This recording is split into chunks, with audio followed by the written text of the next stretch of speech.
from Indianapolis, Indiana. Welcome to the Crossroads Sports Radio Show, presented by Scott K. Nichols and State Farm Insurance. And now, here's your hosts, Brandon Reef and Jonathan Birdsong. Good evening, ladies and gentlemen, and welcome to Crossroads Sports Radio, episode number 236. I'm your host, Brandon Reef, joined as always by my main man, Jonathan Birdsong. JB, how are you?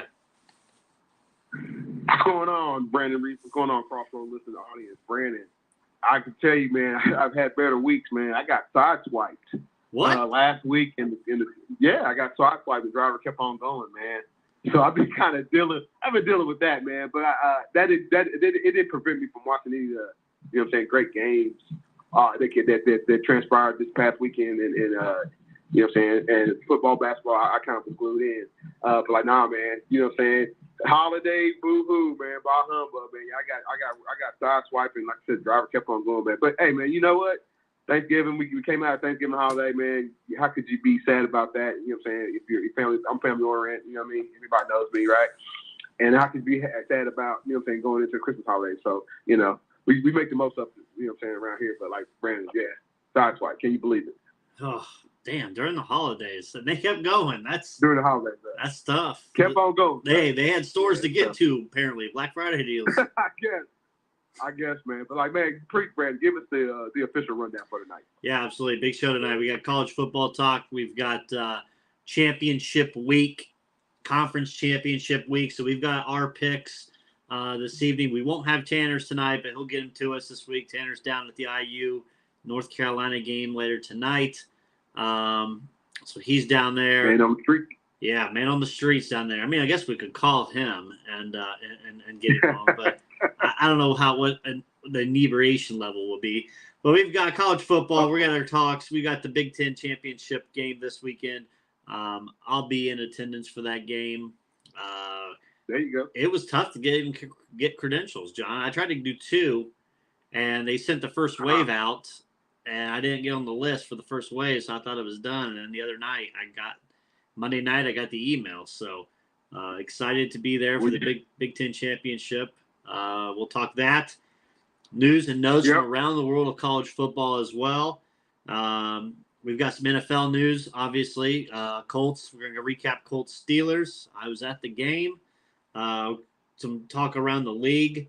John, we had Survivor Series this past weekend. WWE, I actually enjoyed it. AEW's in town tonight, and I totally forgot it was in town until I saw MJF's middle finger to the Indy statue at the airport. He can always get you turned up. And then, obviously, we got to talk college basketball, the state of college basketball, where it's at now. And it was a great weekend, great weekend to be just a Purdue Boilermaker fan in general. So, absolutely riding high on that. World Cup USA with a big one yesterday. So we'll talk that and more. A little bit of the association. Take your calls, but I would be remiss if I didn't start the show with this little soundbite right here. Halliburton to inbound from the far side. He'll flip it to the top. Turner is wide open, but he missed short with a three. Rebound Halliburton. 3 seconds to go. Drives to the wing. Nembhard beats the clock, and it's over! Nembhard beat the clock with a three from out of the left edge as time expires. The call on the floor is good, and the Pacers are mobbing Nembhard, who beat the clock. After replay reviewed, it's confirmed as success. And it's confirmed. Kevin Pritchard storms the full court. John, I quit watching the game. I got home from the football game. I quit watching it. They were down like 15 or 16 in the fourth, and I was like, shit, that's a wrap. I can't stay up any later. I got to work the next day. And then, oh, my goodness. I had to keep on. Yeah, I had to close my eyes and look back out. I said, what in the world? Pacers comeback win. Wild win for the it's definitely an eye-opening, as anybody can attest to. The Pacers are playing above 500 basketball, And guess what, Brandon? The Golden State Warriors and the Dallas Mavericks are playing about, I think both of them are either 10-10 or 11-11 after 20 or so games. I could be, check me on that. Yeah, right. But the Pacers are playing 500 basketball. This was supposed to be, we said we've been the most critical probably on our show of anybody. I would say of Kevin Pritchard and the moves and like trade Miles Turner and what's going on with Duarte's health and you know what I'm saying, and are we gonna get the pick back from Cleveland? All those things, man. And like Brandon, they have everything kind of you know what I'm saying under control. Again, we're still far away from competing with the likes of you know, championship level with the likes of Milwaukee or Golden State, but like this is the Pacers team that we kind of all wanted the last 2 seasons, right? And you have to give credit to the roster maker, and that would be Kevin Pritchard. You have to give credit to the coaching staff. That would be Carlisle and some of the Calvin Chaney and Ronald Norris and some of the other folks that are on the bench, and they've got the most out of these young guys. And these guys ain't just here to, you know, just to fall and hopefully play the next guy from Duke or Kansas or Kentucky. They're here to try to, you know what I'm saying, win some ball games, man. So, you know, Brandon, it is very heartwarming to see, you know what I'm saying. Well, here's what I'll say, Brandon. It's kind of concerning, too. It's heartwarming to see them not to show some fight and get back in the game. But it's also concerning, like, why are you down so quickly? They were down early in the Clipper game. And never kind of. They do it every game. So. Every first quarter, they're down so much. Yeah. So what are we doing? From I mean, is that like? Do they need to inject some that offensive firepower that they have on the bench back into the starting lineup? I don't know if that means you put Mathurin back in. Does that mean you put Brissett? And you know what I'm saying? Who's been kind of quiet last couple games, but he's been a catcher fire his damn self too. Like. So, like, what do you like? They got to stop with the slow starts. Yeah. Because we can't have you and the Pacer Nation checking out when we go on a West Coast road trip because that is a one. But like LeBron and AD had a 19. You're right. They had a 16, 17 point lead going into the fourth quarter, and the Pacers. I mean, you can say it's a meltdown defensively, or the Pacers really just hit shots in the fourth quarter. I think and got after it. Lakers just. Go ahead. Yeah, no, I think even with Andrew Nembhard, I think we're seeing because at Gonzaga we didn't see any of this at Gonzaga. He had a different role at Gonzaga, and now the Pacers kind of asked him, "Hey, we need you to be this shooter. We need you to be this second fiddle type of guy." And it's awesome to see him step up to the plate when needed and hit a big shot because if I'm right, before this game, I think he missed 3 games or so with an injury before the Laker game. Yeah, he missed 2 or 3 games. He's been like I said, the youth movement is get Pacer Nation. If you haven't done yourself, I know it's a little cool. The rebuild is off. It's been sped up. Yeah. The building's up. I don't know. The concrete's drying. The building is up and the concrete is drying on that rebuild. Right, the rebuild concrete, yeah, right, all those things. Because, like, even Miles Turner is playing better. Hey, are you watching tonight? Right, playing like he wants to. Yeah, but they play Sacramento, man, of course. I am very anxious to see Miles Turner versus Sabonis tonight. I cannot wait. Let's hope both of them play. But we talk about the good, and I love my Pacers, okay? I love the Pacers. Mm-hmm. We love them. Well, we want to love them. They don't love us as much as we love them. Obviously, credential-wise. But I do want to talk Miles Turner. Because anytime a guy scores 27 points and 30 rebounds against you, like Zubac did on Sunday night, we got to talk about it, John. That's embarrassing. And for a guy who's trying to get to L.A., that's not a good audition in front of the home fans in the city. No, right. No. Zubac put up like 29 and 29. Yeah. It was something crazy, man. It was something crazy. So, like, Miles Turner, again, I know we kind of dog walk Miles Turner here, too, man. We are very critical of his game. But for somebody who considers themselves a defensive force in the NBA and wants to be named Defensive Player of the Year at some point, like, you can't have Zubac of the world. And Zubac is a skilled player, but you can't have Zubac going off on you like this. You know what I'm saying? You're absolutely right. So they've got to get. I mean, again, Brad, that's another thing. They've got to get consistent effort, and not get down in these games. And they'll again, the Pacers. They're good. Nembhard's good. Mathurin's good. The kid we got in the trade, from Sacramento, Halliburton, he's good. I mean, Duarte is just can't stay 100% healthy. He's good. So, you know, I like what the Pacers have done. It just remains to be seen, you know, how well they gel and go further and grow. Tonight will be good to see Sabonis and Turner go at it. They interviewed Sabonis earlier. He's excited for the matchup, so I may put a little bet down on this one just because. Brandon, it's arguable, man. I know. Somebody who listened to me was like, man, Halliburton ain't it. I said that last year. You did. But it's arguable, man. Maybe Sacramento is now maybe regretting that they held on to De'Aaron Fox and didn't keep Halliburton. I think Halliburton, and he's like leading the league. He's the first or second in assists. Yeah. Something crazy, man. Yeah, and he's got 40 in his last 4 games. Last 3 games, 40 assists and 0 turnovers for a point guard in the NBA who don't give a shit as a point guard. So yeah, very cool. We'll see how it goes tonight. Pacers rebuild is off, people. And breaking news. Been a while since we've had some breaking news on the show. It's not good. It's not good. Uh-oh. Out of the state of Nebraska, John.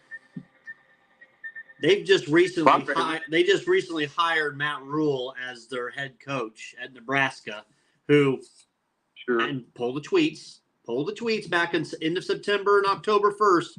I said if they're smart, they need to go out and get Matt Rule when he's fired from Carolina. What'd they do? They went out and hired Matt Rule. So, boom, count that up there, John. Put that on the list, John, of like my LeBron takes from back in the day that I had. So, obviously, their old coach, who was their interim coach, they had Scott Frost. They fired him, and then Mickey Joseph became the interim head coach for them before they went in and decided to hire Matt Rule on a crazy 8-year contract, which now he's getting money from Carolina, and he's also getting money from Nebraska. But the breaking news, former interim Nebraska head coach Mickey Joseph has been arrested and booked into Lancaster County Jail on suspicion of strangulation and third-degree assault. Wow, man, what the hell, dude? The season's over. You just said the hell with it, huh? Apparently he did. He don't want another job or something. He took it the bad way. I guess, man. Strangulation. He's about to give it. Yeah, he's giving himself a death certificate as far as football is concerned, professionally, man.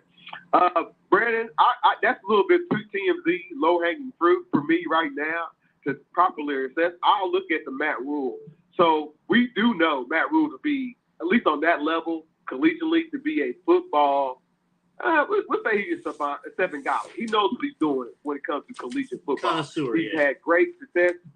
He had great success at Temple.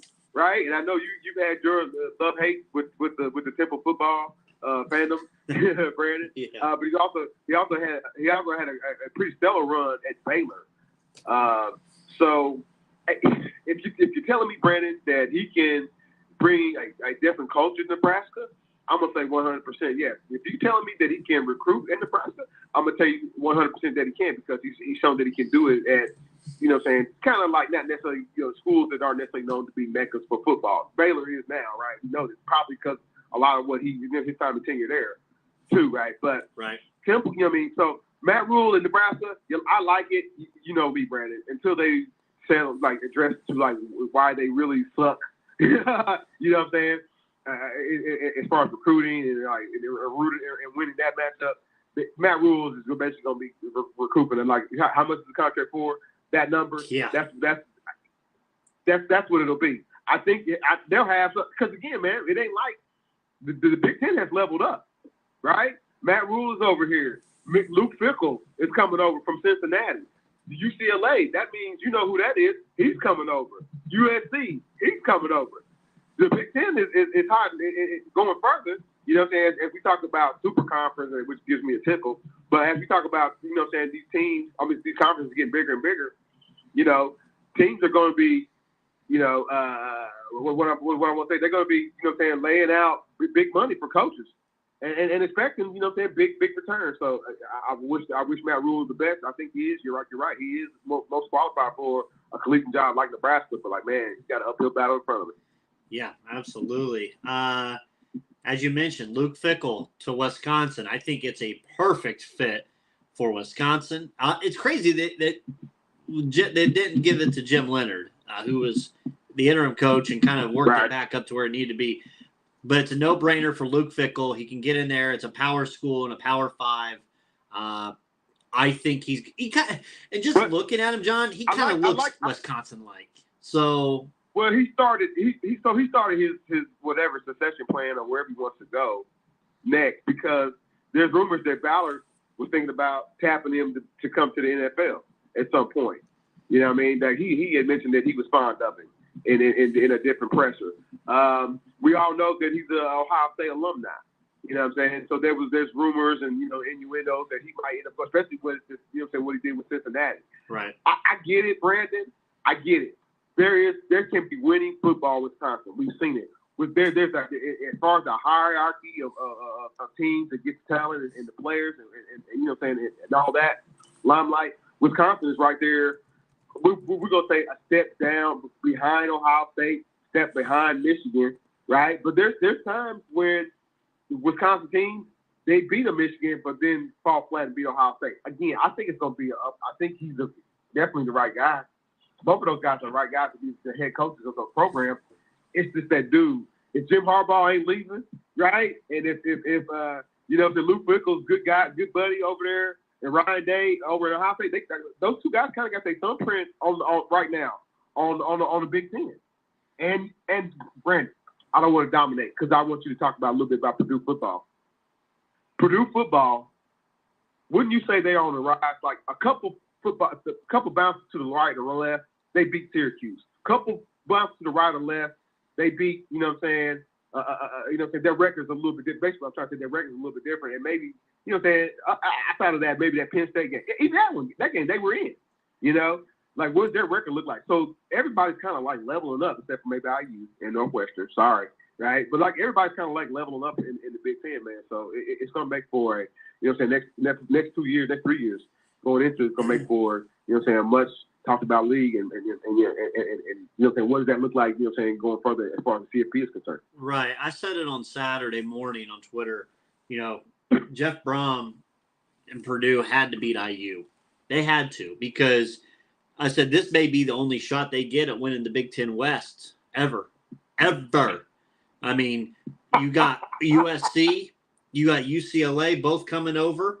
You've got Luke Fickell in your division over with Wisconsin. He's going to get the recruits and the players over there. I think with him going over there, I put them ahead of Purdue already.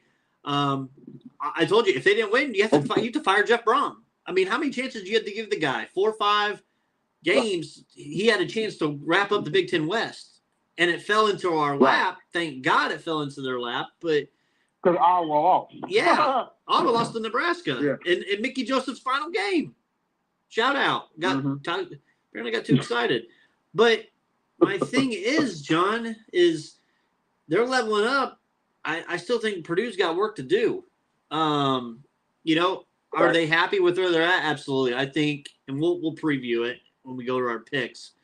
I think they're excited to be there, and they're playing with house money. So sometimes a team with house money is very dangerous. We'll see what happens. But I put on there, if they didn't win that game against IU, Jeff Brom needed to be fired for as many chances you had to do it, and you're not capitalized on your few chances you have to win a Big Ten West title. So Luke Fickell, and we'll go back to Purdue football. Luke Fickell, he goes up there to insert his offense, John. He's going to be looking to make a splash. Does he go out and get Hudson Card from Texas, who's in the transfer portal now? Does he try to get him up there?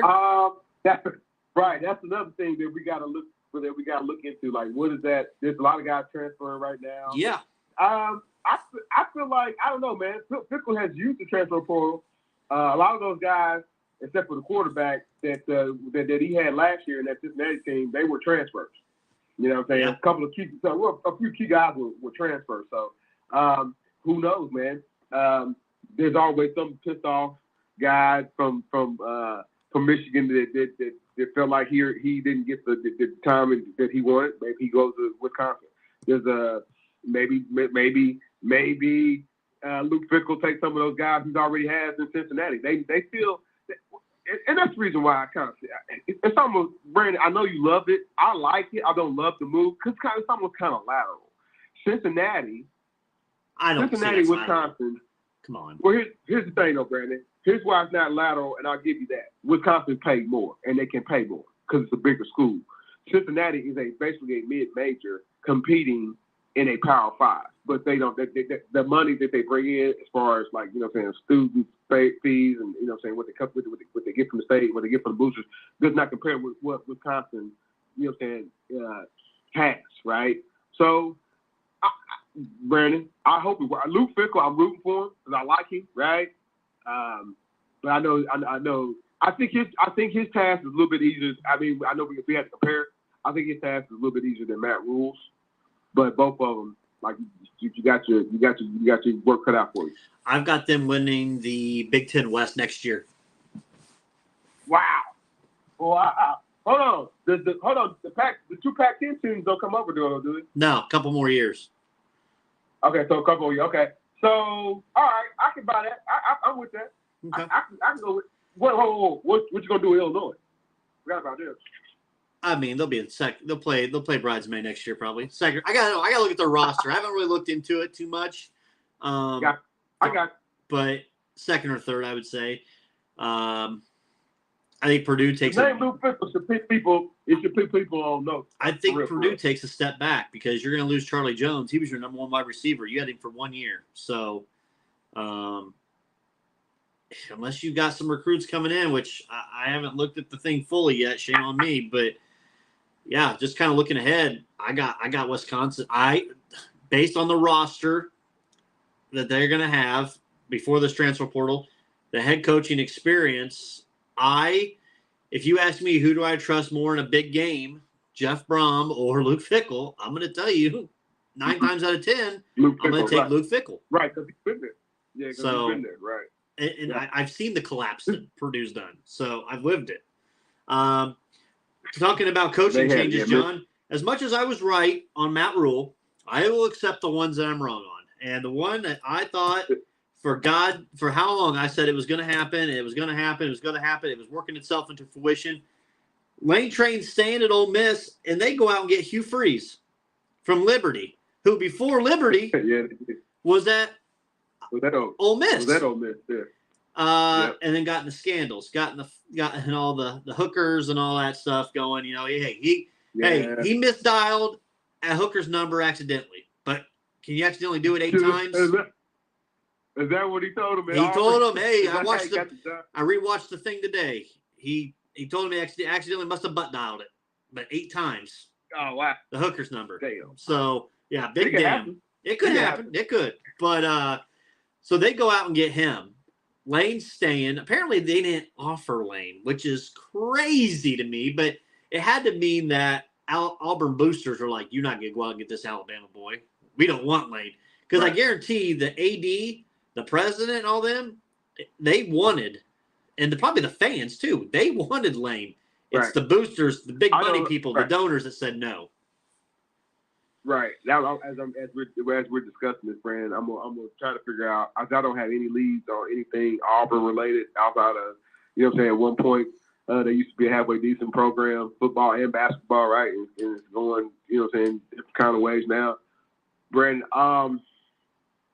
it's nothing against you, Freeze. I get it. Like he, got a thing for, different tastes for different things, man. But he's done his, his penance, man. I just don't understand where Auburn.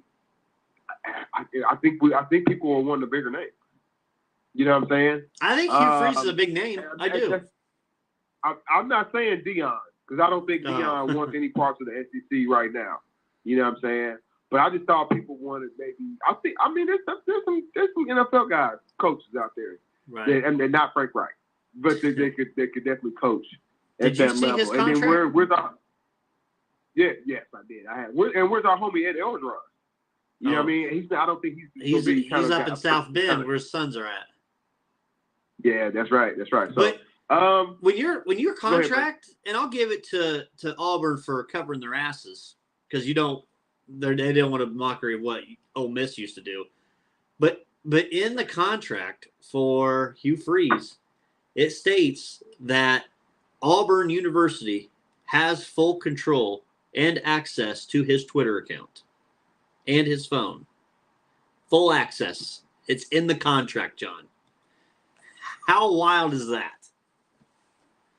His own personal Twitter account is being followed and watched by Auburn University. Well, surely he won't make the same mistake twice. Oh, but remember, this is the same guy that coached from the hospital bed.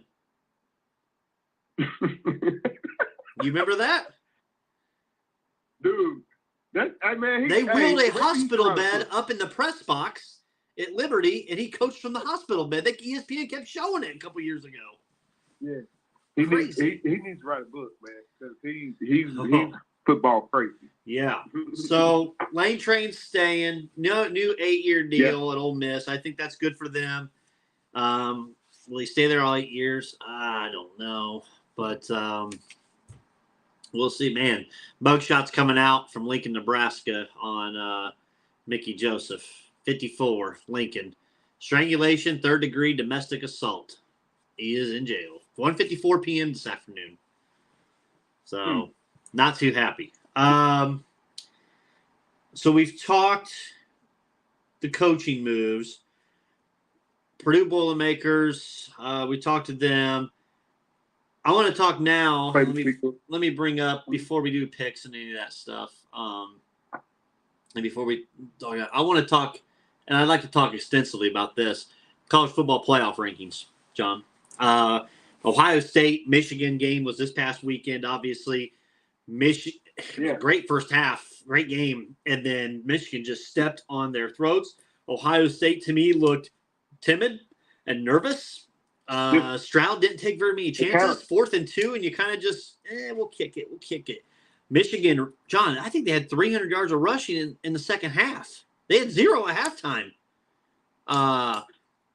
Pushed it down their throats at Ohio State. Let's talk that real quick, man. What is the flag? Right. What is the flag in the middle? Playing it. Yeah. Ryan Day's on the hot seat. Should be. You only have 2 goals at Ohio State. In win a national title and beat Michigan. In that world, he is on the hot seat. You can be 55-5 against everybody else. 55 and whatever. Zilch. You can beat Purdue. We don't care. There's only one guy that can right that ship. Why can't you beat Michigan? Can't do it. You know what I'm saying? That's what and vice versa. Didn't he talk all that shit? Harbaugh was on the hot seat. He talked all that shit saying, been on the hot seat before. Well, Michigan ain't gonna do what they did to us last day. They talked all that shit in that offseason, and then you go up there and at home and lay an egg in front of your fans. Well, Brandon, it was. I called it. You got to find that audio. You refuse to find that audio. No, I didn't refuse. I haven't had a chance, man. That's a lot of audio. I need to start clipping certain spots where we're talking things. Y'all was like, what? Michigan's gonna go where? I was like, yeah. I mean, we all took them in our pick'ems. We all had Michigan in the pick'em. Well, here's the thing. I thought Blake Corum would be more of a factor. Yeah, played like 3 plays. He got hurt the previous game, and it kind of showed he's still hurt. So, but like, no, man, the quarterback from Michigan, like Harbaugh now has a guy that he can trust. It was a great game, and Ohio State became unraveled in the second half, Brandon. And Brandon, our friend C.J. Stroud, he will get picked. He's a top 6 quarterback. He should stay. Top 6 player. He should stay. Top 6 player in this draft coming up. But Brandon, I couldn't pick him. I wouldn't either. He needs to stay another year. It's a little mechanical. Oh no, he can't stay another year. He needs to. Brandon. Okay. There's no way. There's no way. Then he needs to go to Oklahoma State. There's a possibility though he'll be playing for the Colts, and that's what I'm afraid of. Oh God, I wouldn't want him or Alabama boy, either one. Well, Neither No, one have impressed I me get to it, be but- NFL ready. I don't even think they're Are going to you- be as good as what Justin Fields has done. I think I put Justin Fields ahead of those two. No, I like Bryce Young. I don't. I don't. I just don't think. Brandon, once TCU chokes off this game, USC chokes off this game against Utah. Who do you Alabama compare him will be to back in the NFL? Bryce Young? Yeah. So he's a little small on the small side, right? Okay, that's Kyler Murray size. No, taller than him. He's taller than my guy that played for the Saints. He's taller than him. Just a little bit. Bryce. Jameis. No. They used to the Hall of Famer. They used to play for Drew Purdue. Brees. That's kind of like that's Bryce Young's 6 foot. So is Drew Brees. Drew Brees is 6 foot. That's what his game's gonna kind of look like. He's gonna have Kyler's to get the ball out. 5'10". Baker Mayfield. Yeah, man, he's not Kyle Burke. Baker Mayfield. He's got to get a little big. So Brandon, he's got to get a little bigger. Baker's 6'1". Well, hold on. Bryce is only like 185. Exactly. 186, something like that. He needs to put weight That's on. too small. You can get bigger. The talent, the arm strength is there. The mobility is there. You can get bigger. If you're the Houston Texans, do you take Bryce Young with the number 1 pick? Houston Texans better take whoever they can get because they're a terrible team. I wouldn't put it past him staying another year just so he doesn't have to go to Houston. Man, that's messed up. He's gonna make another $800,000 anyway. It's possible. Exactly. This is spike. This is spike in Texas. That's terrible. He may stay. I don't know. But you're looking at millions. You're looking at millions, though, dude. That's the difference.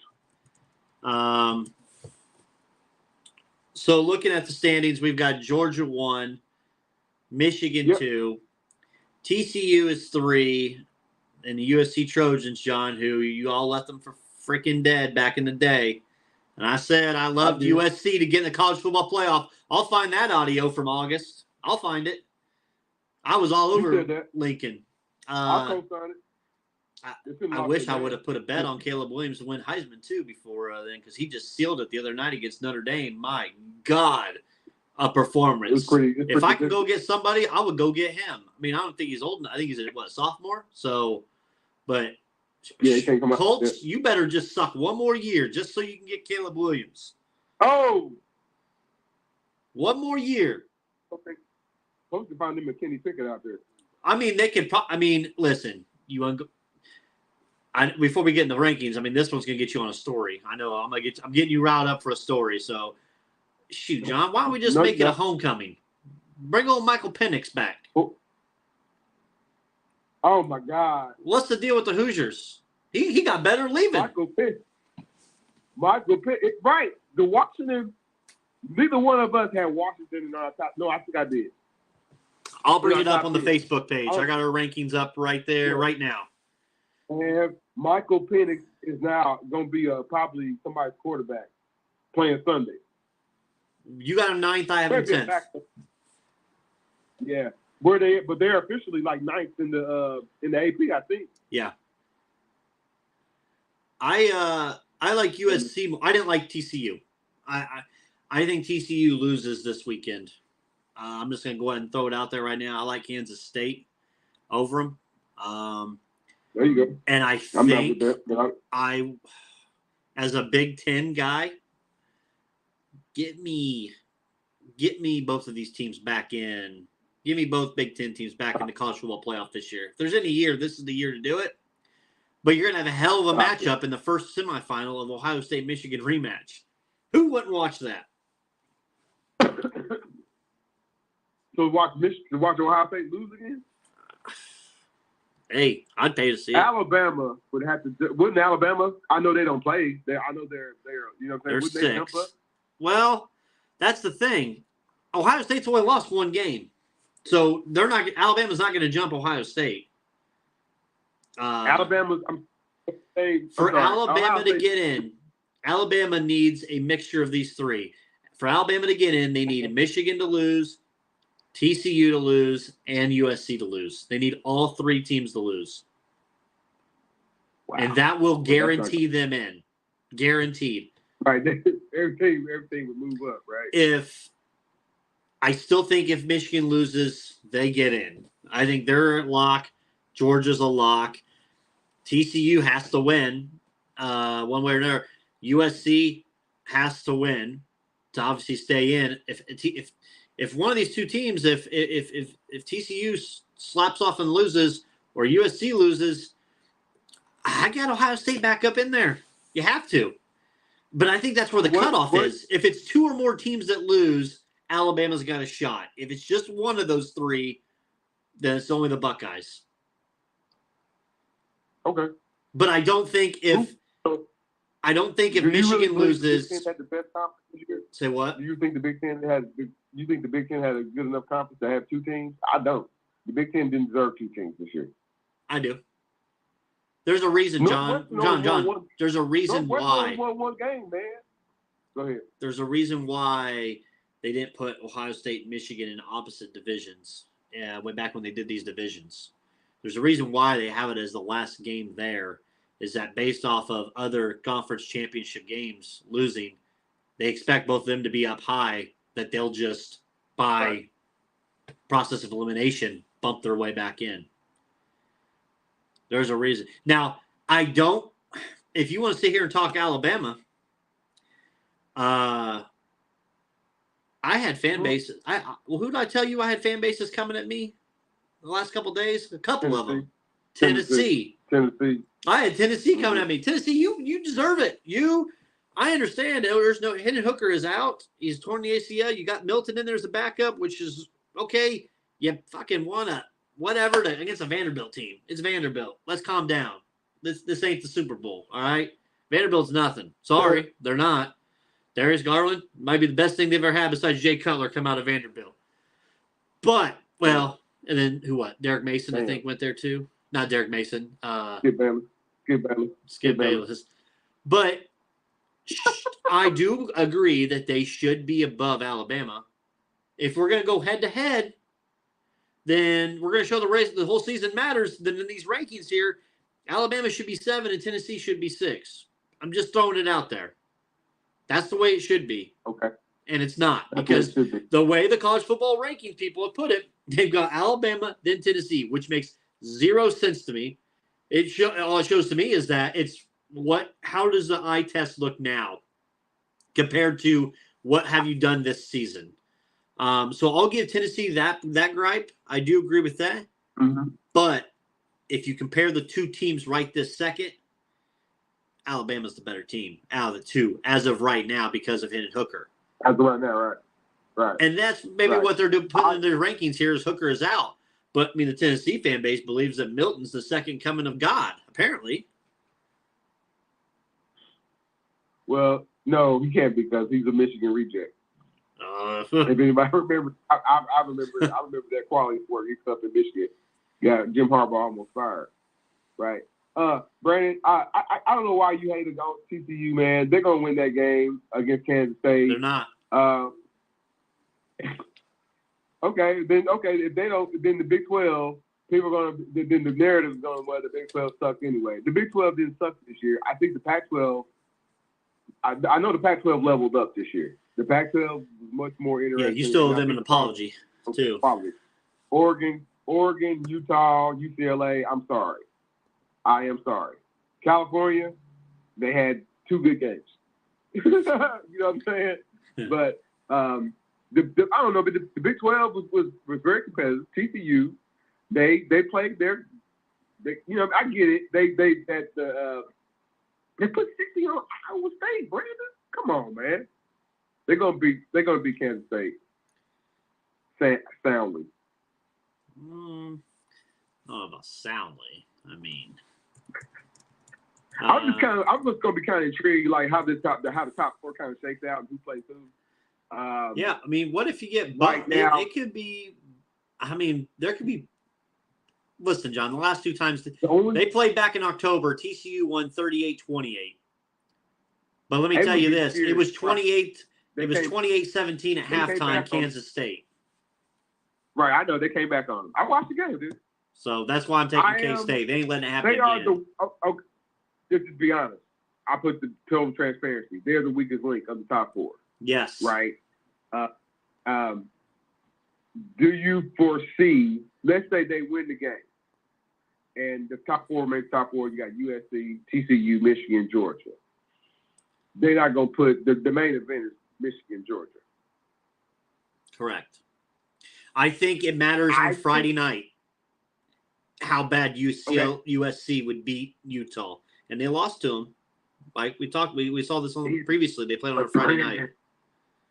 Brandon, what do you think Georgia would do to USC? I would personally roll them by 24. I'd rather see TCU play Georgia. I'd rather have a USC Michigan matchup. I'm selfish like that. I think it doesn't matter who Georgia plays. TCU could score points on Michigan. That's the scary part for Michigan. Michigan defensively is way better than them. That's the truth. But TCU can't score points on them. You know what I'm saying? Because they are a speedy team. You know what I mean? Brandon, I don't think you would rather see. You would rather see USC.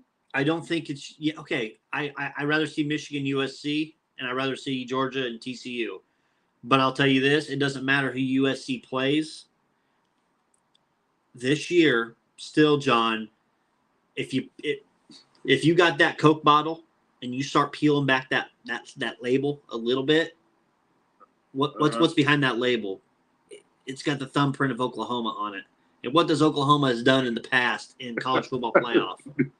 Just let people score on it. Oh my God! And that's the same. You got the same people here. So I'm glad they're getting in. Hopefully, I'm glad it's gonna be. On paper, it looks good. USC is back, baby. Yeah, right. Reggie Bush, Matt Leinart era, Pete Carroll. Yeah. Right. I need another year of USC before they can win in the college football playoffs. They get in. Right. I just see too much Oklahoma in this year where they get the doors blown off. So check this out, Brandon. Knowing all this drama that me and you kind of talked about, and can the Big 12 get a team in? Can the Big 10 get two teams in? Why would anybody want to go to a daggone mega conference? I get why a coach would want to go. I'll tell you why.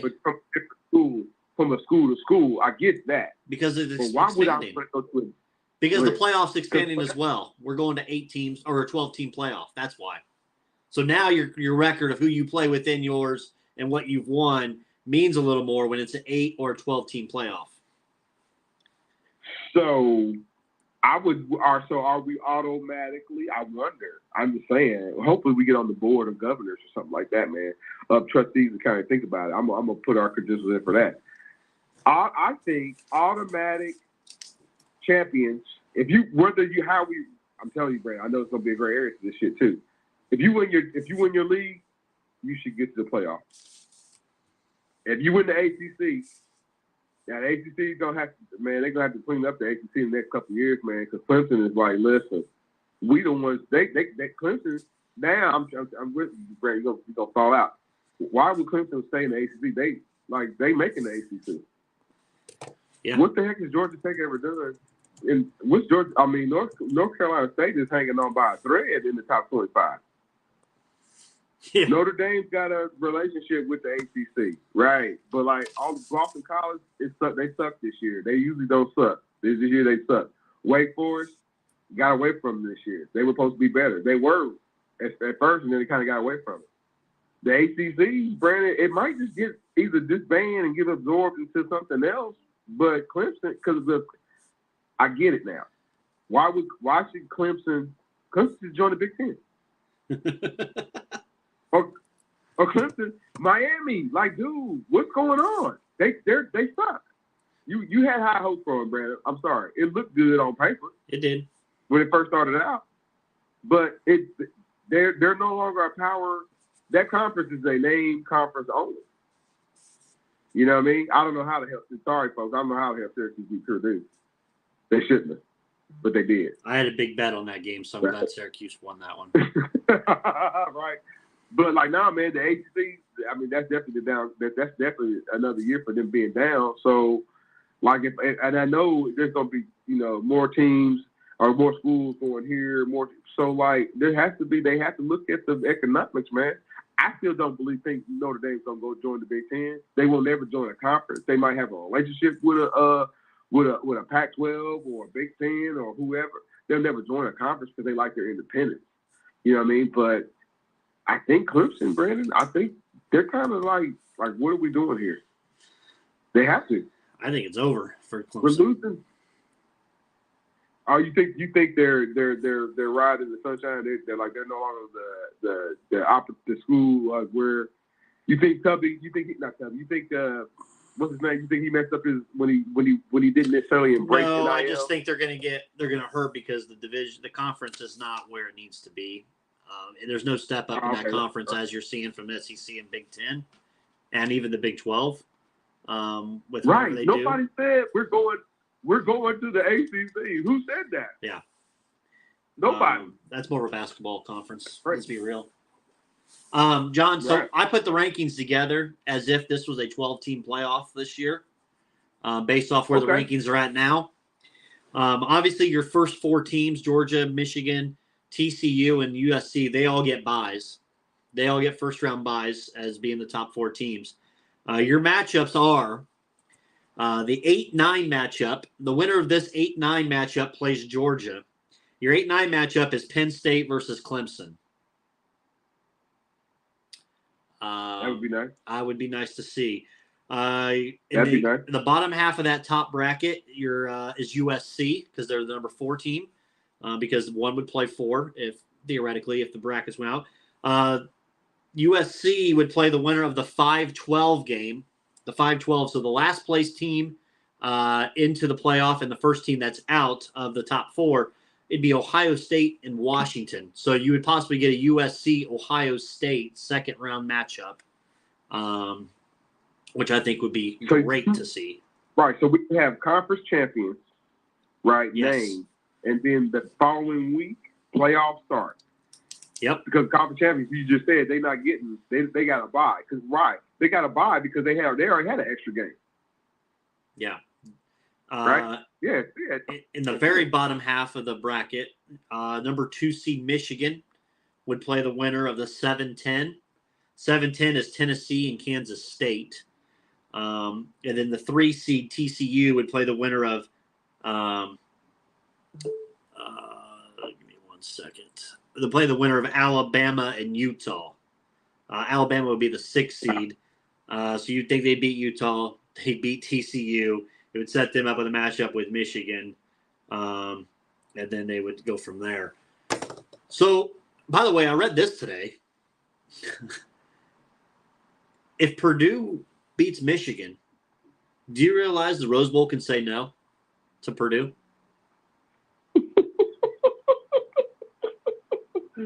Because they're not necessarily, no way. Because they're not the they're not one of the top 2 higher ranked Big Ten teams.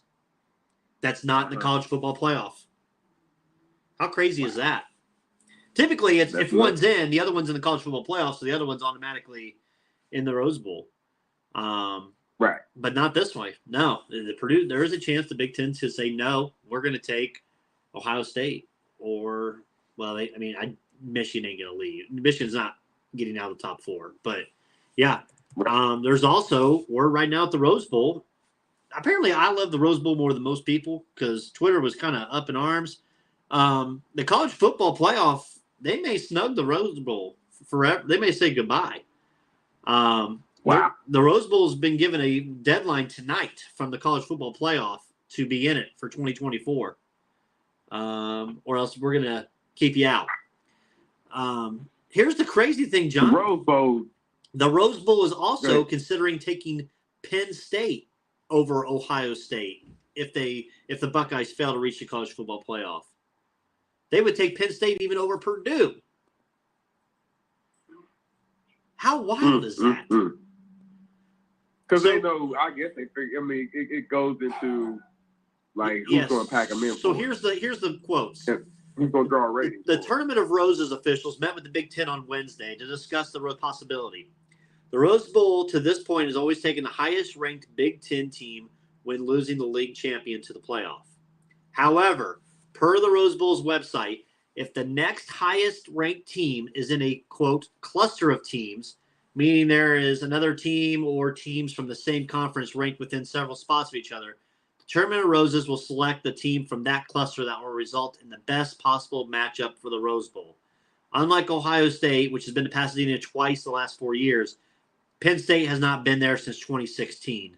Purdue, which was not ranked in the latest top 25 college football playoff, would earn the Big Ten's Rose Bowl, would, quote, earn the Rose Bowl bid with a win over Michigan in the Big Ten Championship.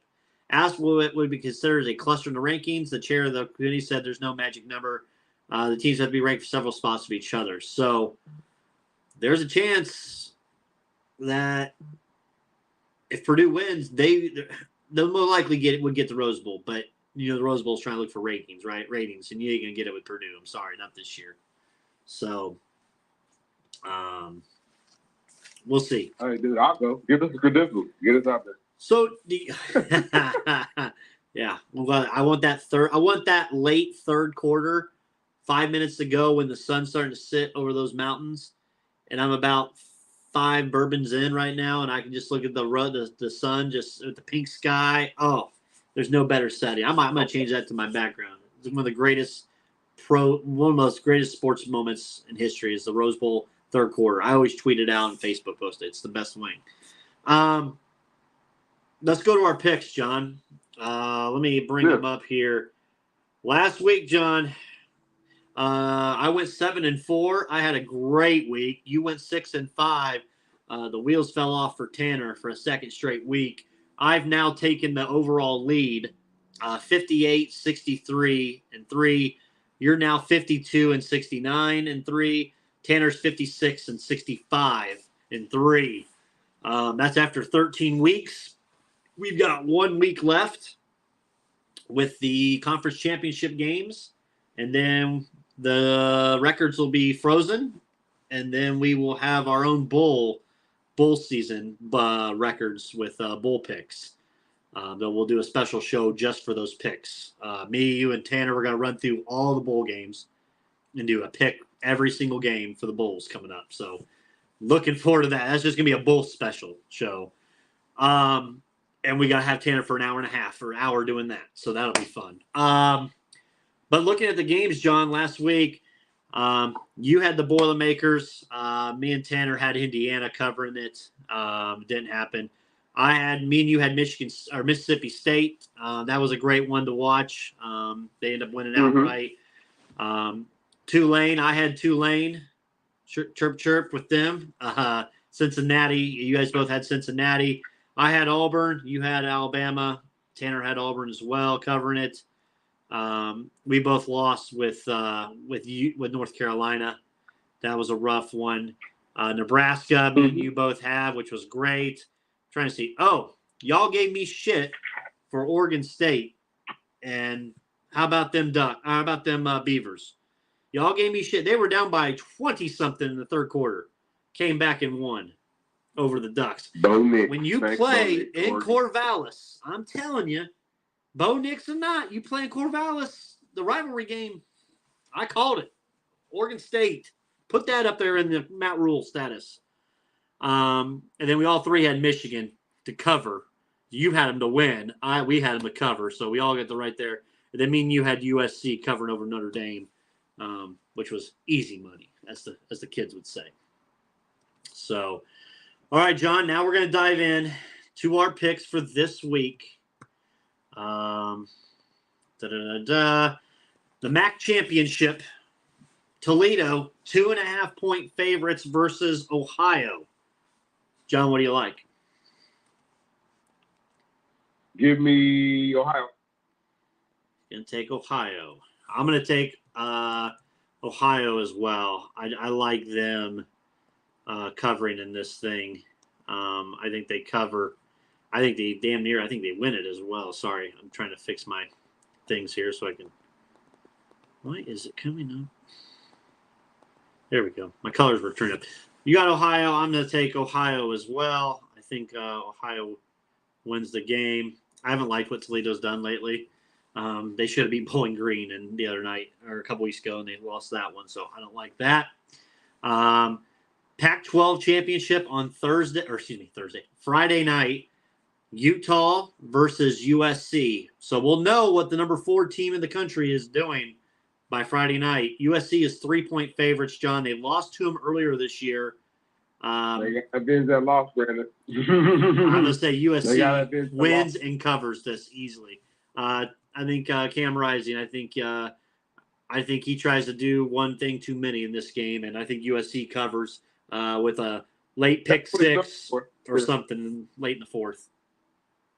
Yeah, that's what he's known for, man. That game was, man, Brandon. You know what? I want USC to win, but wouldn't it just mess things up, man, if Utah won? So that's what I'm going. I'm going with Utah to win.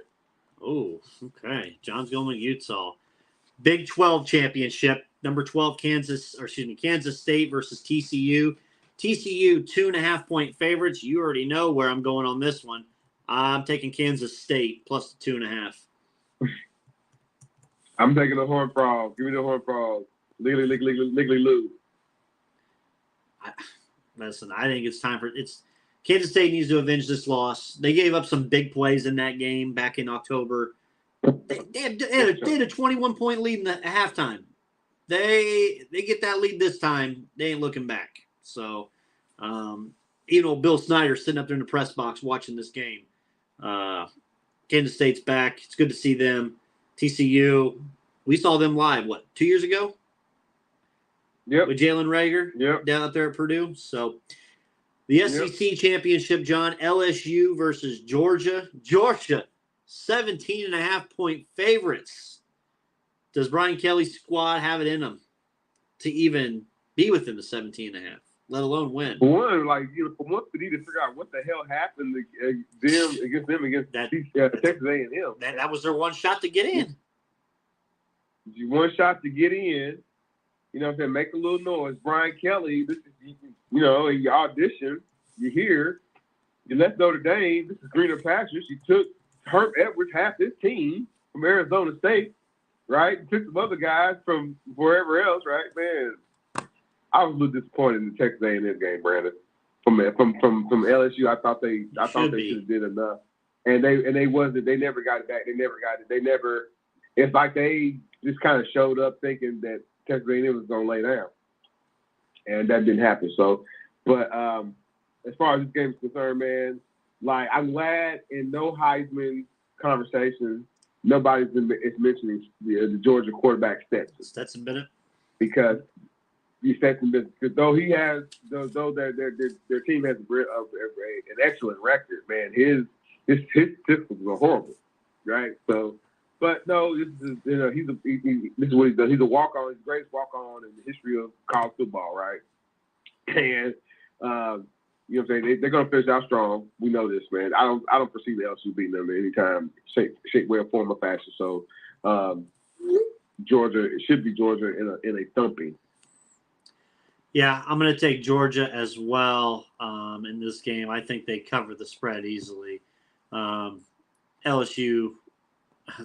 If they would have won, it probably could have kept it within a number, but the way they were, not a chance. Not a chance they even come close to this. Give me 1 second here. Jesus. France is really pissed off. Sorry, they lost the World Cup, and their fans are just going crazy in the streets. WAC championship, Fresno State versus Boise State. Boise State 3-point favorites. Give me Boise in the. I don't think they're playing on the blue turf. Maybe they are. I think they're playing in Las Vegas. So give me Boise to cover this -3. Yeah, Boise is still that man. It ain't like the good old days, Brandon, of Boise State. You know what I'm saying? When they were doing the statue. No Chris Peterson. But they still are very capable of racking up some points on you. And yes, they still do play on the Smurf turf. So this game is not being played on the Smurf turf, man. No, there's no way I can go against Boise, man. Give me Boise. I'm checking. Because if I don't check myself, somebody will fact check me and I'll end up being wrong. The game is being played this year. Come on.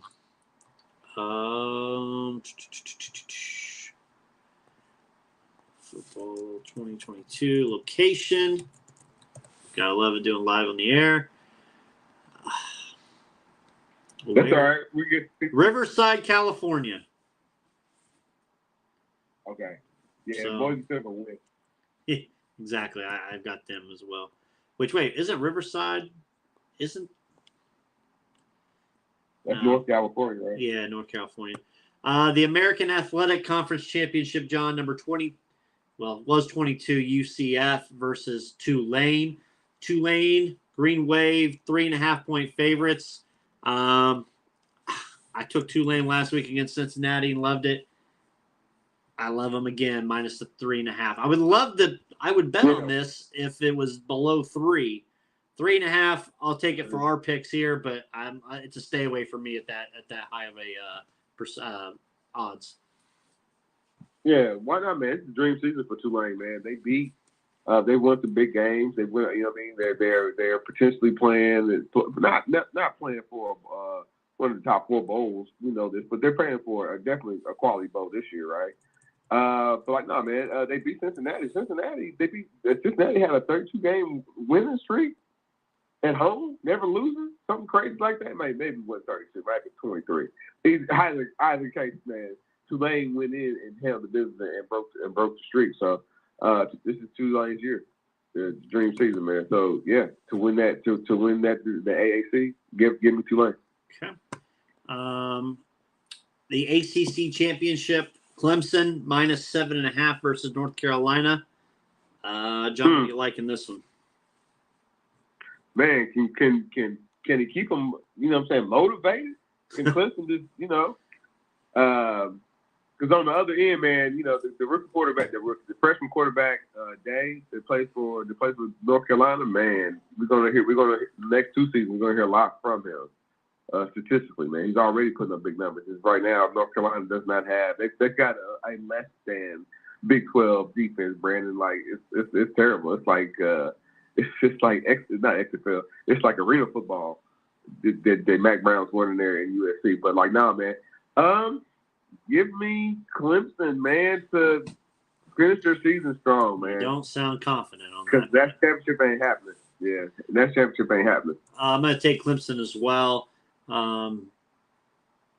This is probably the last game for DJ Uiagalelei before he transfers out.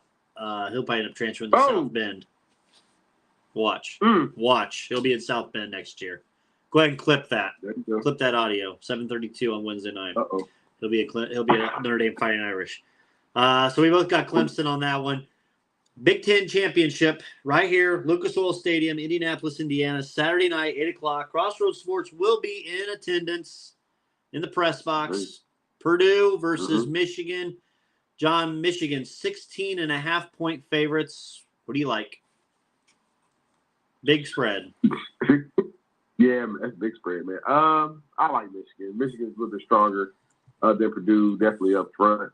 Their defenses, they definitely have a better defense. They like to run with their running back. So that's like ball control, clock management. You know what I'm saying? Clock control, all that, right? So yeah, man. And then they're playing inspiring football. They're trying to get back to the national championship game. They're trying to get back to, you know what I'm saying, to see if they are, you know what I'm saying, what they did last year. Did they do enough to beat Georgia or to beat whoever, right? So, you know, they're not going to, I mean, again, nothing against Purdue. Purdue has not necessarily done enough to say they can win these type of games. They put themselves into this is the great thing about Purdue. They put themselves to be in these type of games and conversations, to be playing them, but they haven't done enough for me to see. For them to, you know, say, yeah, Purdue can beat Michigan. So, give me Michigan. Okay. 16.5 points. That's a lot of points for Michigan, who just spent all their energy on a huge game at Ohio State. Now they got to come down here to the Big Ten Championship. 60 miles for Purdue to travel down here? First time. Lucas Oil Stadium. First time Big Ten Championship game for Jeff Brom. I mean, here's a note. Michigan's ranked number 2 in the college football playoff. Jeff Brom's 3-0 as Purdue's head coach, versus a top 3 ranked team ever. 3-0. Hasn't lost. Who's those teams? Michigan State, Iowa, and it was number 2, Ohio State in 2018. Crossroads was there on the field when that shit happened, that craziness. 3-0. So that's saying I don't think Purdue could win the game, John. I really don't, unless Michigan has a dud, just a complete dud that we've seen from Ohio State, that last one. I don't think Purdue can win. Do I think they can cover 16.5? I think they cover it through like 9 minutes left in the fourth, and then Michigan just rips one. I haven't seen this Purdue defense being able to stop the run, and that's Michigan's bread and butter. Give me Michigan minus the 16.5. I just, as much as I want to take the Boilers to cover, I think Michigan's run game is way much better, and Purdue's run defense is horrible. Plus, if you want to beat Purdue easily, just throw to your tight end. That's all you got to do. Iowa's done it. We've seen Penn State do it. We've seen Iowa do it. Go throw to your tight ends. So, I've taken Michigan as well. So, that is our picks, John. We're going to hit a quick ad read. When we come back, we'll dive into the NFL here for the next half hour or so to kind of end the show on. So we'll be right back after these messages. All right. You've changed thousands of diapers, cut off hundreds of crusts, played hours of peekaboo and duck goose because you'd do anything for your kids. That's why it's so important to protect them with life insurance from State Farm. State Farm insurance agent Scott K. Nichols will help make it easy and affordable to help protect your family no matter what the future holds. Because for the people you do anything for, life insurance could mean everything. Call State Farm agent Scott K. Nichols in Indianapolis today at 317-243-3509. Like a good neighbor, State Farm is there. We also want to thank our sponsor, Maverick Custom Motorsports, where ideas are created, dreams are born. Specialize in custom motorcycles, boats, slingshots, Jeeps, and trucks. Offering pickups, deliveries, and shipping worldwide. Check them out today. MavericksCustomMotorsports.com. Use the promo code Crossroads at checkout to get an exclusive discount. Like I said, check them out, MavericksCustomMotorsports.com. They ship worldwide. They'll ship it to you. You don't have to worry about getting out in the snow. They'll ship it all to you. Use the promo code Crossroads at checkout to get the exclusive discount, and also let them know the Crossroads Sports sent you.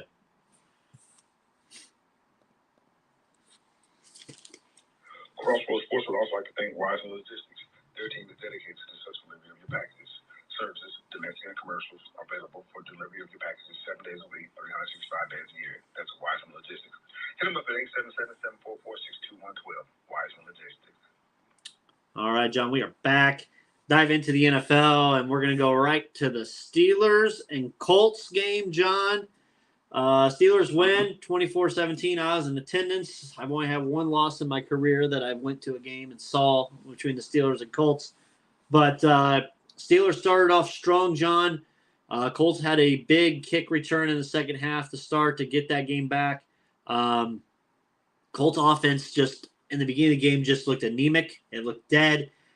First possession, they went pass, and the third one was picked off a hell of a play. It took them a while to even try to think about going to the run game, which is crazy. I'm sorry. Hello, it's still the same team no matter who the hell the coach is, whether it's Jeff Saturday or Frank Wright. And I believe Jimmy Irsay, and let me see if I still have this. I think I do. Let me play this real quick. I'm glad he doesn't have any NFL experience. I'm glad he hasn't learned the fear that's in this league. He said he's glad he doesn't have the experience. Is that what you said, Jim? I'm glad he doesn't have any NFL experience. John, he's glad he don't have the NFL experience, but the NFL experience of a head coach would have known that you call a timeout. John, I was in the arena yelling how much I loved it. 1st and 10. Colts have a 1st and 10 with 1:40 to go. Matt Ryan gets sacked. Okay, that's at 1:32. 1st and 10, Matt Ryan gets sacked, 1:32. Clock's running. The third down play call, which was Matt Ryan's scramble to run, did not go until 59 seconds. So 33 seconds ran off the clock between the play after the sack to the third down play call of Matt Ryan's QB run. That left it down to 50 seconds. No play. The next play wasn't called until 30 more seconds ran off the clock on a 3rd and 2 handoff to Jonathan Taylor, who basically got stuck behind the line by Alex Highsmith, who knew the play before the Colts even did. 35 seconds ran off the clock. It was 4th and 3 when the timeout was called. With 31 seconds left, John, you had 1 minute and 40. There was a waste of 1 minute and 1 minute and 12 seconds. That was never a timeout called, and you had all three. The team was in disarray. The team looked disheveled. The players knew it. Jeff Saturday now regrets the timeout he didn't call. And what was it, Jim? What was it? I'm glad he doesn't have any NFL experience. I'm glad he hasn't learned the fear. Oh, yeah, you're glad. Okay, this one's on Saturday. The loss is on Saturday because I was expecting him to drive down the field and score. You can say Matt Ryan wounded duck balls and all that. The momentum was with the Colts in the second half. That's piss poor time management. And that's I'll tell you this, that's one thing you would not have gotten from Frank Wright out there. Right. Yeah, man, you're just rubbing it in, man, when you keep on playing the. Who won the game? He doesn't know. Yeah. No. Man, it was just bad football. We're the 4th winningest franchise in the league since 2000. All right, that means in the upper quartile of winners, we're in the top quartile of that upper quartile. And that's rare air. But the top quartile would have known when to call timeouts. But they didn't. And Mikey T and the Steelers, we get another win. Kenny Pickett, George Pickens. Did you watch the game, John? George Pickens is a bad dude. Yeah. No, man, this is bad from a coach standpoint, man. Then again, you hung another 17 points up, and it's not 1984. It's 2022. And your football team can't pull over its averaging in the team. And again, that's bottom of the league. It's very also highly concerning that again we also have a case of the fumbles between the quarterback and the running back. Huge fumble in the red zone. I thought you guys were going to score. I thought they were going to score on it. I thought they were going to go right. So again, that speaks to like what are we doing in practice? Are we drilling enough? I don't know. I host the podcast, co-host the podcast. So, but and you know again, but like Brandon, like everything kind of just points back to it's not just Saturday's fault. He's here to be bring in some energy. It's and you know he's running. He's probably. I mean, I think just Saturday knows football? Absolutely. Can he coach a football game? Absolutely. Did he make a blunder there? Absolutely. You know what I'm saying? But what kind of villains? What are we pointing with here? Right. What kind of Matt Ryan has looked better in a non-Colts uniform? He's looked better, right? So there's QB struggles. There's struggles with the running back, like I just said. Like, dude, the fumbles that you were known for and that you shook, Jonathan Taylor, from leaving Wisconsin have now come back. You know what I'm saying? And again, we know, the defense, you can't ask defense to keep on playing, lights out week over week. Looking for dinner made easy? Defense on the Move first over, half, meal prep, and make. Right. You know what I'm saying? So, Brady, you kind of got to figure out, like, at some point, man, most of this, a lot of this, you can't fire Frank Reich again. He's gone. Chris Ballard. You know what I mean? So, TJ Watt did not get in the backfield, but that offensive line still gave up sacks. Right. So the offensive line, is it because like the offensive line doesn't work well with the quarterback? Is that what we're doing? Is that what do we need a more mobile quarterback? Is that what it is? Do we need a younger quarterback? Is that what it is? Do we need a younger is the offensive line banged up? Is that what it is? I don't know. They have to figure those things out. And right now, this is kind of with the off-season mode is kind of already kind of on people's mouths because like you're behind the 8 ball. You haven't won a division game, right? And you don't have like one more in front of you to play, I think. So the whispers, is Jim Harbaugh coming? Is Chris Ballard going to return? You'll talk to him this week? Who are they going to get? Who's going to quarterback? Who's going to be C.J. Stroud? Like the Crossroads Sports is on there talking about Max Duggan could be a candidate for quarterback here, you know what I'm saying, in Indianapolis. Who knows, man? So the Colts are in a hot mess situation, Brandon, and they've got to play out the last couple games. They can pick up two more games, 3 more games, maybe. That would be pie in the sky to win 3 more games, but it's kind of over. It's over. I see on Facebook you try and call out Reggie Sykes.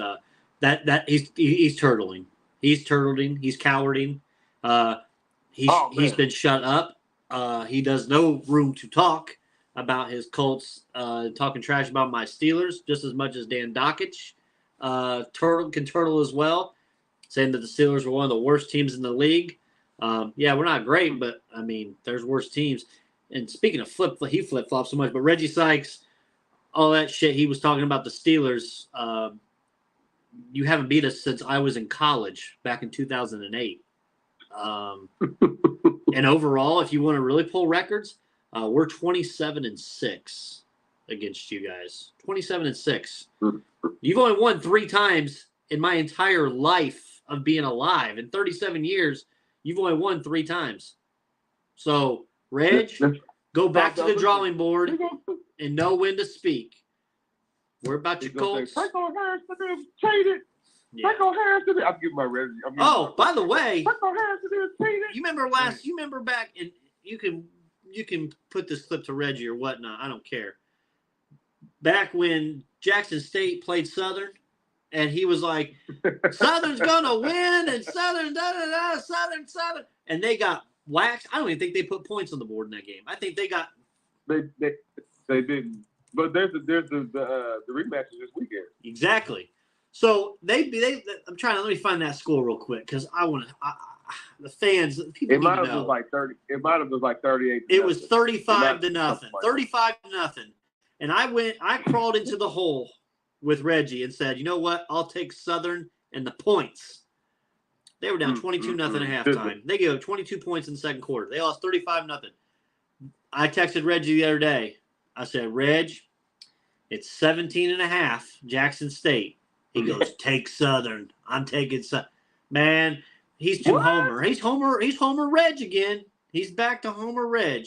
Jackson State's going to wipe the floor with Southern this weekend. I'm sorry. Right. They're going to. On Deion's way out. They're going to wipe the floor with Southern. But anyways, Steelers whoop the Colts' ass.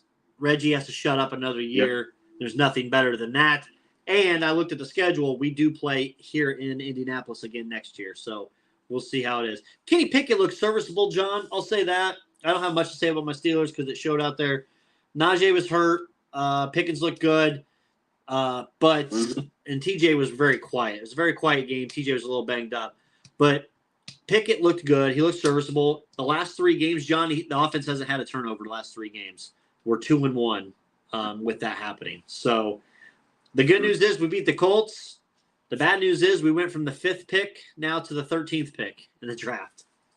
So that's all right. So we'll see. To finish up on the Colts, John, this weekend they're playing Sunday Night Football at Dallas in Jerry's World. Thoughts on that? Oof. Reggie better watch it. It could be 2 bad weeks for him and that Cowboy fan base. No, with the Starbread, right? Tall task for the Colts again, man. On the road, you got a red hot Dallas team. They can run it down your throat with the backup, with the starter. It doesn't really matter. Or they can or Dak Prescott can kind of carve you up. And even he can have like a piss poor game, a C+ game where throws a pick and still throw for like 300 plus yards. So it's going to be all heads, all hands on deck for the Colts. If they hope to win that game, they got to control the line of scrimmage. They got to control Pollard or Mr. Ewok himself, Zeke. Right? They got to contain those running backs. And then, like I said, hope Dak doesn't, like, you know what I'm saying, just kind of picks apart the secondary of the Colts. So it's a tall order. And usually Dallas, I feel like Dallas is like a second half team. They got a second half surge on. So Colts got to be able to withstand that. You know what I'm saying? So tall task for the Colts this weekend. Is it bad, John? I look at the schedule and I think the Colts realistically could only win maybe one game left on the schedule. Yeah, it's not bad. I said 2. Max would be 3. That'd be fine. I bet you we have the same game. We'll go through it real quick. So they're at Dallas this week. Mm-hmm. We both have them losing. Next week they're on a bye. Yep. They have the latest bye, which is they probably should have had it a while ago, to be honest. Mm-hmm. Week 15 they're at Minnesota. I don't see a win there against the Vikings. No, not really hot Minnesota Vikings. Week 16 they're at home the day after Christmas against the Chargers.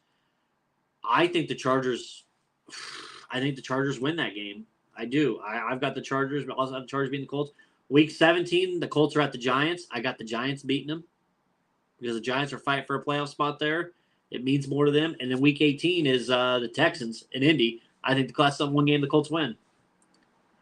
For sure. And Colts, you're setting up yourself. You got 5 wins on the season. That's good enough to get you a good top 5 pick for the draft. So there you go.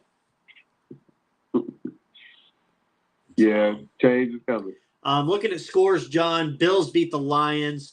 Bills came back there against the Lions on Thanksgiving Day. Cowboys with a big win against the Giants. The Vikings with a huge win against the Patriots. That was good. I actually put a parlay bet with those 3 teams winning, and it was beautiful to see, to be able to cash that.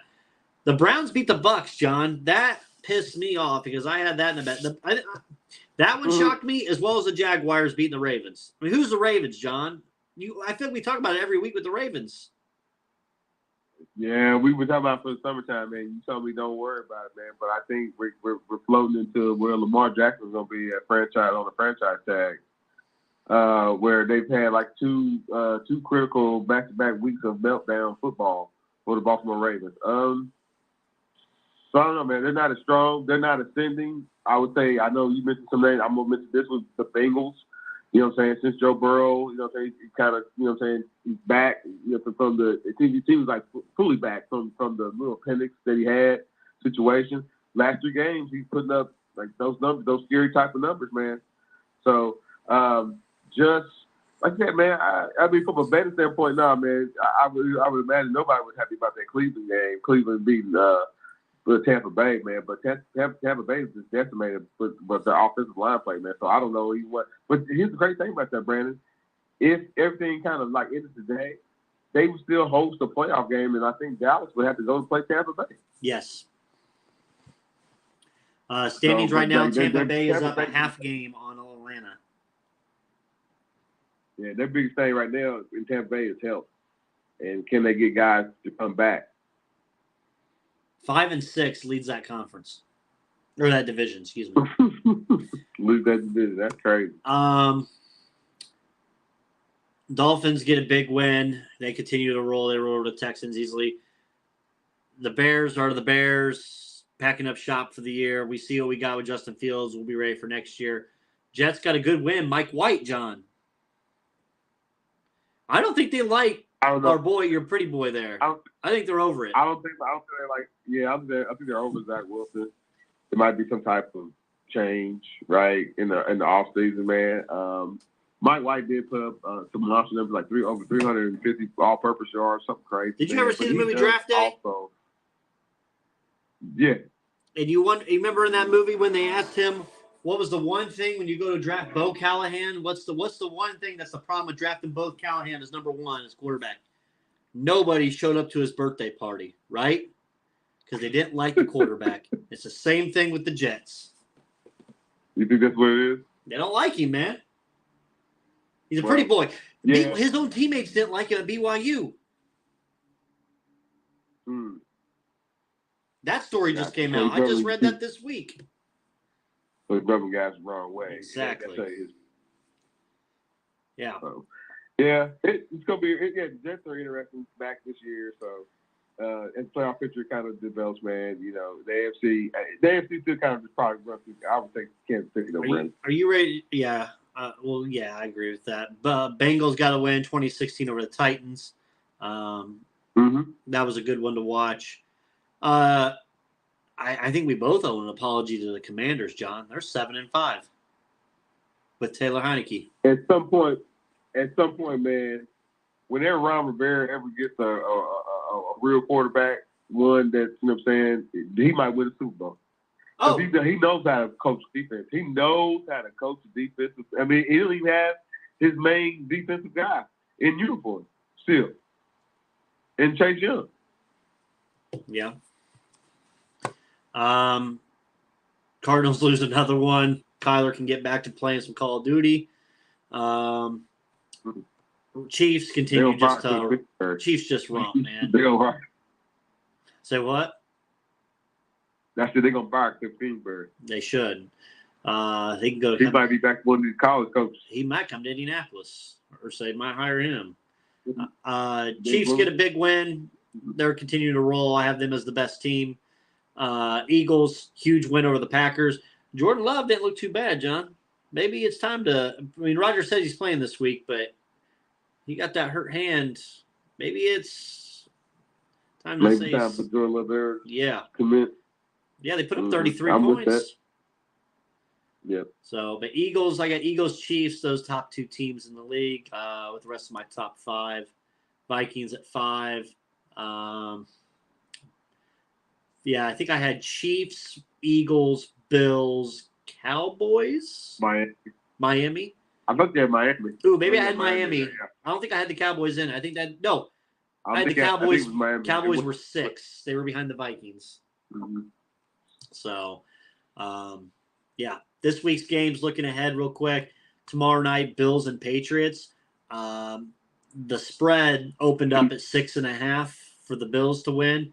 It's already down to 3.5. So there's a lot of heavy Vegas odds is going on to New England. So I'm not saying that New England's going to win, but the Vegas odds are shifting that way. So it's something to keep an eye on and watch. My Steelers play against the Falcons this week. It should be another get right game for us. I think it's a good one for Kenny to get back going. It's at Atlanta, so we'll see what happens there.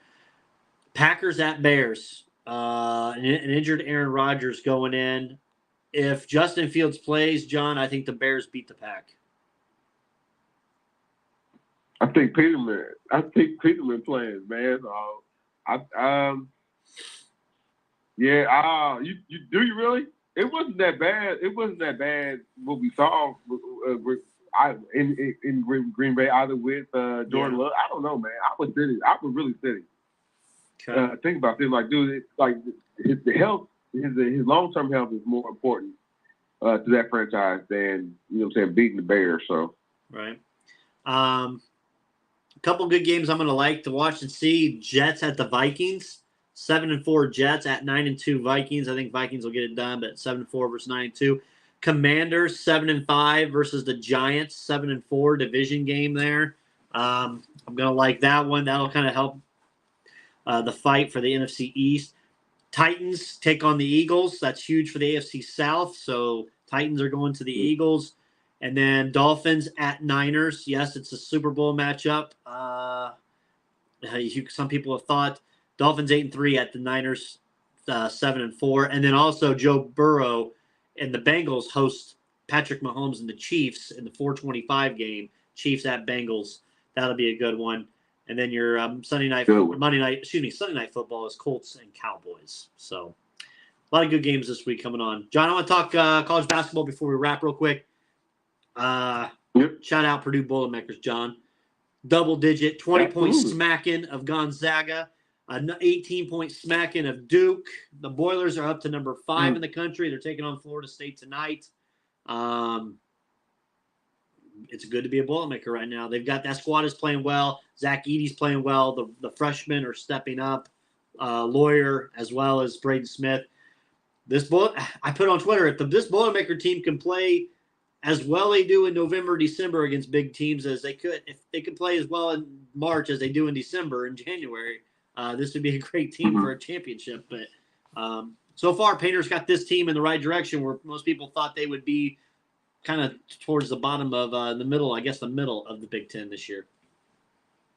Right, I think it's where everybody has, especially when you lost the senior and Trevion Williams, and then the lottery pick and Jay Ivey, man.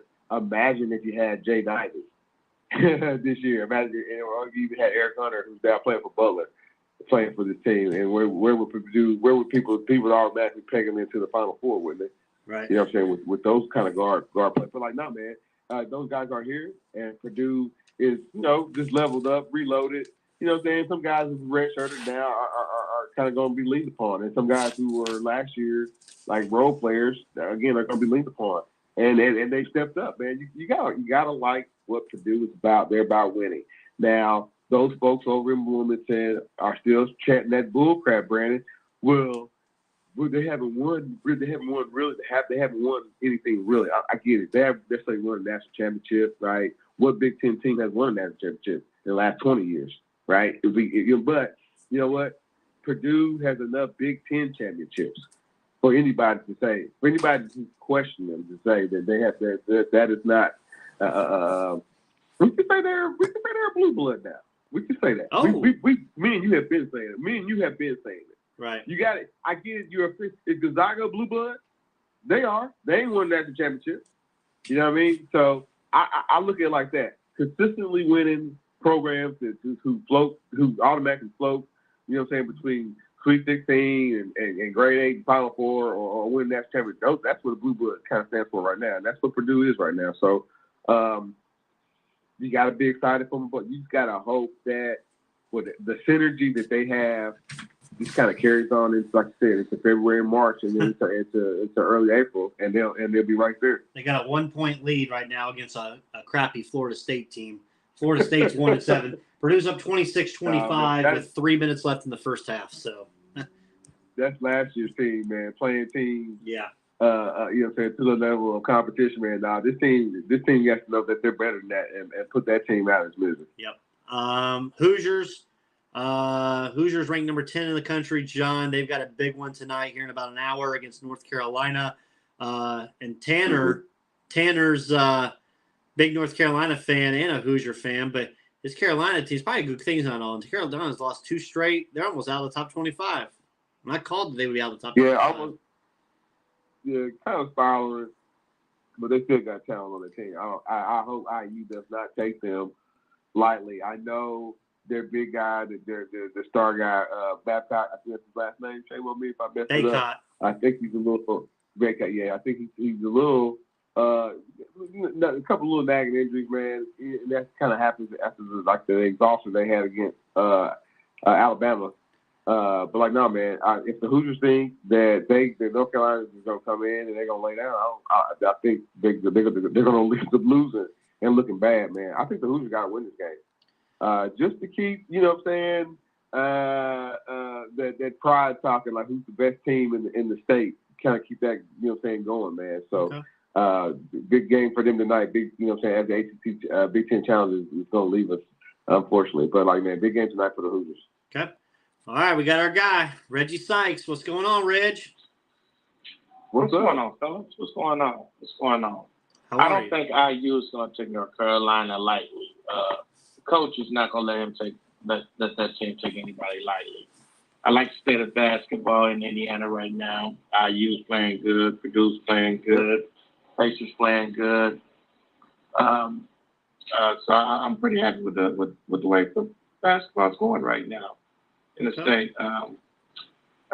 Edie, I just heard them say that he may be in the running for Player of the Year. The way he's playing. That's crazy.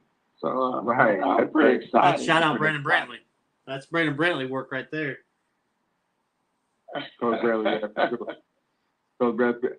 Reg, what else is going on with you, man? You haven't called in, man, and you got it. There's a big game going on this weekend, man. With your alma mater. Are they gonna score points this time, bro? Yeah. Read that. Are they gonna score We're points? gonna win this. We're gonna win this. Reggie, I took your advice last time and I lost money. I can't do it this time. Hey, look, man, I can't always, some of my best to win, some of my best to lose, But I think this team is going to be highly motivated for this rematch, and this will be the last time that we can prevent Jackson State from having an undefeated season. I think the talk about him leaving, going to Colorado State is probably influencing the kids and stuff. I don't think he's knocked it down. So maybe we can come in here and give him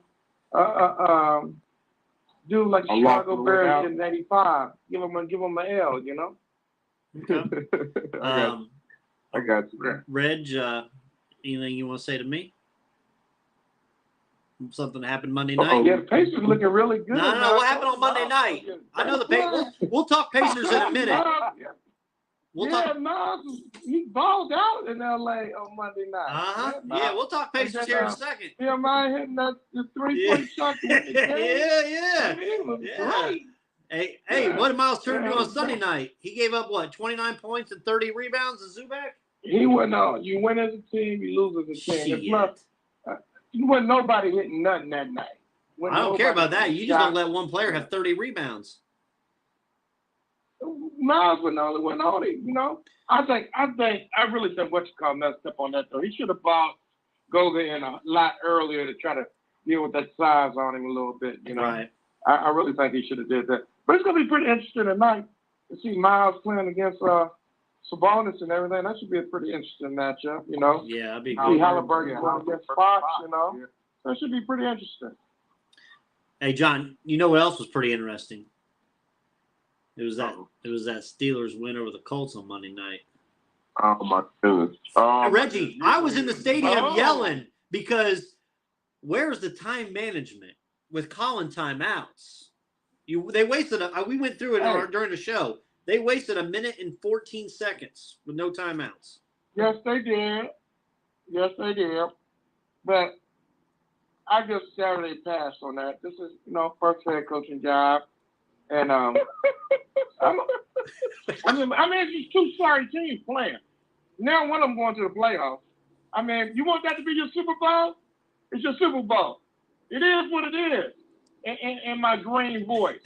You want to grab them the champs? Grab them the champs. We the champs, baby. A 4-17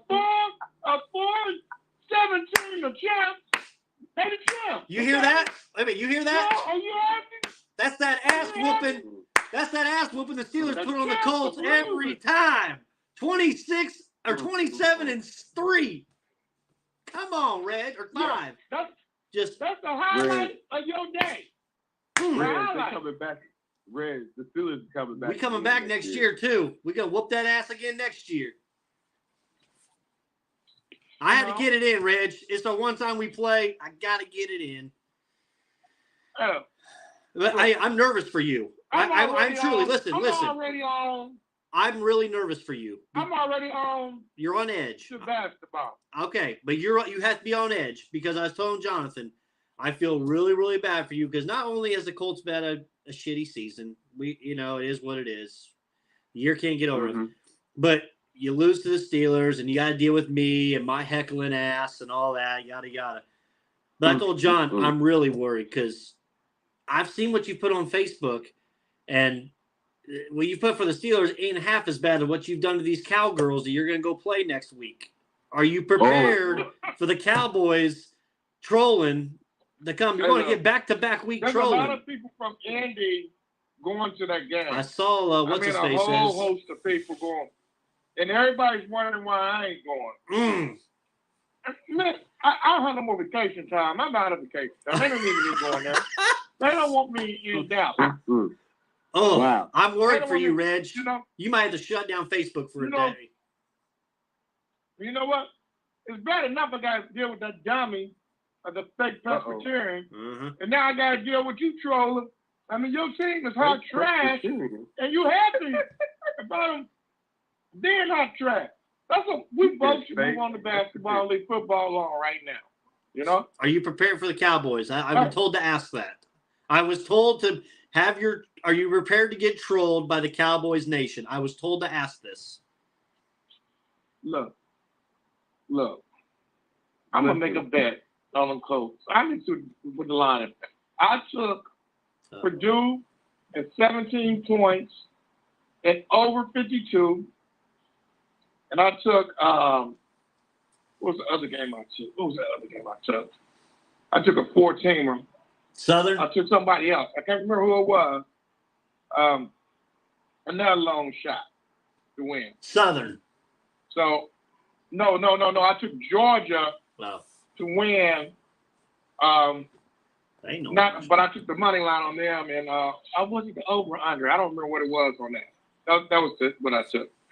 So, I had to take Purdue in the minus 17 points. It's a lot of points. I had to take it. Here in Indy, I bug it, I took it.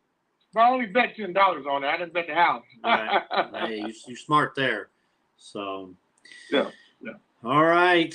But, hey, man, that dummy say he's a Steelers fan now. What? Oh, no. We ain't taking him on the fan base. No, he can stick with your Colts. He already said it on Facebook that he's a Steelers fan. No, he can go. I'm just letting you know. He cheered for 15 teams. he can make it 14. We don't want him on the Steelers. He can stay on the Bengals and all that. The Cowboys. So are the Pacers going to be Sacramento tonight? Yeah, the spread's 4. I took Pacers plus 4. I took the Pacers, but I took the money line. Hey, Reg, also do this. Take the Here's another thing. Take Sacramento, whatever the spread is in the first quarter, take Sacramento. We can't do shit in the first quarter. Yeah, they don't never play good in the first quarter. Do they? Never. And I want to look at the props. I want to see what the props are for Sabonis and Turner in their matchup because that's going to interest me. So I'm going to look at that tonight. All right, fellas. Well, I'm going to let y'all go because I really don't want to talk to a sore winner right now. Oh, I love it, Reggie. Love it.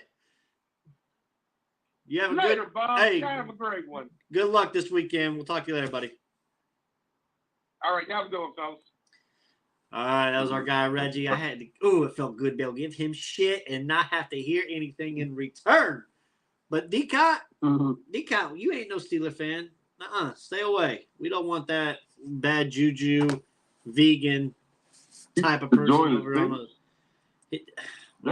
He said underdog, and then he said, listen, I don't think we got a straight answer from him about if he's prepared for the Cowboy trolls. Because it's going to be out on Facebook. He may get blocked again. So, John, do you want to give your little final spiel and then kind of wrap us? Nah, man, I know we gave a lot of mad love to Purdue and IU, man. We can't also forget, man, shout out to the I think Indiana State is they only lost like 1 or 2 games. They're like 2 like they lost 1, but they're playing man. Drake tonight, who's undefeated. Yeah, so they're back to their winning ways, man. Shout out also to the Ball State Cardinals, man. They played a host of teams, man, from Vermont and parts in between, man. And like I said, they're going through some transitions of trying to get back to their winning ways, man. But like, man, some great, fine quality basketball coming out of those 2 programs for sure, Ball State and Indiana State. Man, Brandon, we had a great show, man.